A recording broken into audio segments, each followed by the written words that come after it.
लोगों को मेरा प्यार भरा नमस्कार, आदरणीय जजेस और जो भी ऑर्गेनाइजर्स हैं शो के। First of all thank you so much for giving such a wonderful platform to all of us. और मैं आज की अपनी परफॉर्मेंस स्टार्ट करने वाली हूँ। कुछ लोग इसे कविता कह सकते हैं, कुछ लोग इसे छोटी सी कहानी भी कह सकते हैं, लेकिन शायद कहीं ना कहीं किसी कोने में आपको लगेगा शायद ये इस महिला की खुद की आप बीती हो सकती है। आप सुनते ही समझ जाएंगे। ठीक है, चलिए शुरू करते हैं। वो कहीं नहीं रहता मेरे बिना। आजा, नहीं है ना? ओके, चलिए। उस दिन परिवार में एक त्योहार सा माहौल था। हर कोई बस भागे जा रहा था। उस दिन परिवार में एक त्योहार सा माहौल था। हर कोई भागे जा रहा था। आखिर वह बहुप्रतीक्षित पल जो आ रहा था। अब शर्मा जी को देखिए, ये कहाँ भागे जा रहे हैं? थोड़ा बेचैन है क्योंकि इनकी लड़की को देखने आज लड़के वाले जो आ रहे हैं।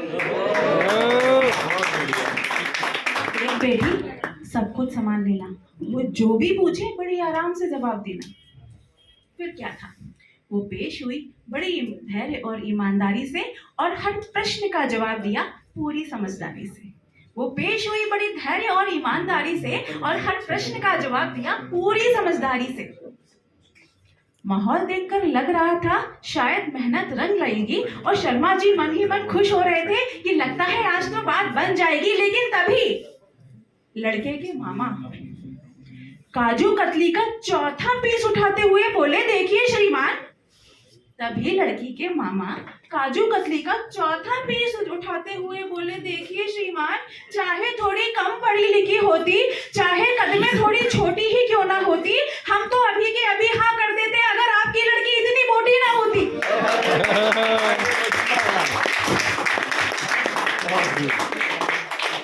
ये शब्द सुनते ही घर में सन्नाटा सा छा गया और वो कुछ थम सी गई, जैसे उसे कुछ बहुत पुराना याद आ गया। ये शब्द सुनते ही माहौल में सन्नाटा सा छा गया और वो भी कुछ थम सी गई, जैसे उसे बहुत कुछ पुराना याद आ गया। बचपन से यही सब सुनते सुनते तो वो बड़ी हुई थी। कक्षा में भी सबसे मोटी थी, इसलिए सबसे पीछे खड़ी हुई थी। शॉपिंग मॉल जाने में उसे हमेशा घबराहट होती थी। उसकी पसंद की ड्रेस उसे कभी फिट नहीं आती थी, इसीलिए हमेशा छटपटाहट होती थी। दोस्त बहुत कम थे उसके, हमेशा खोई खोई सी रहती थी। दोस्त बहुत कम थे उसके, हमेशा खोई खोई सी रहती थी, लेकिन मन ही मन कहीं ना कहीं खुद से बस यही कहती थी, इन तानों से, इन बातों से मैं यूं ना घबराऊंगी। पढ़ लिख कर एक दिन इन सब से मैं बहुत आगे निकल जाऊंगी।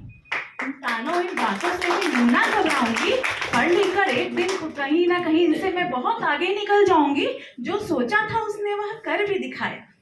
जो सोचा था उसने वह कर भी दिखाया।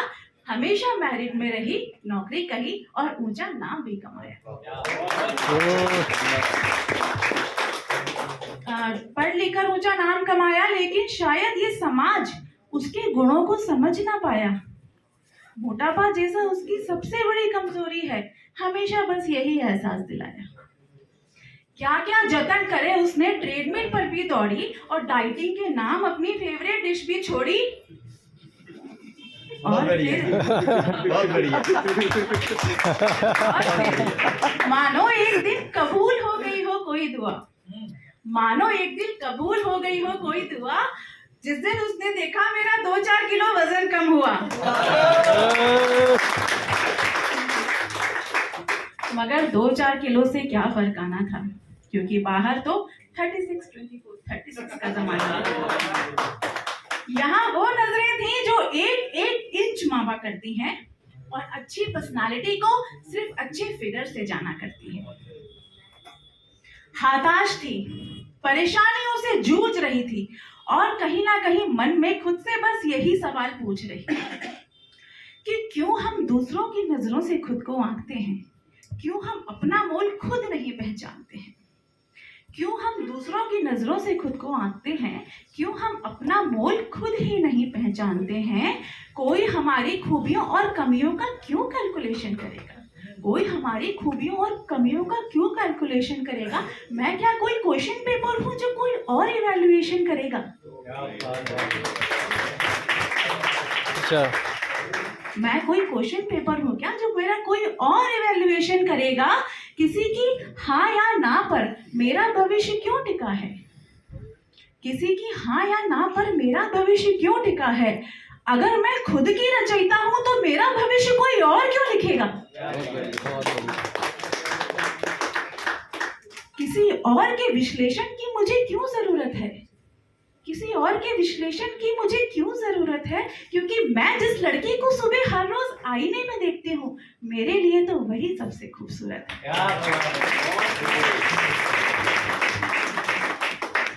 यही सब सोचते सोचते उसने अपना टूटा बिखरा पड़ा आत्मविश्वास फिर से जोड़ लिया।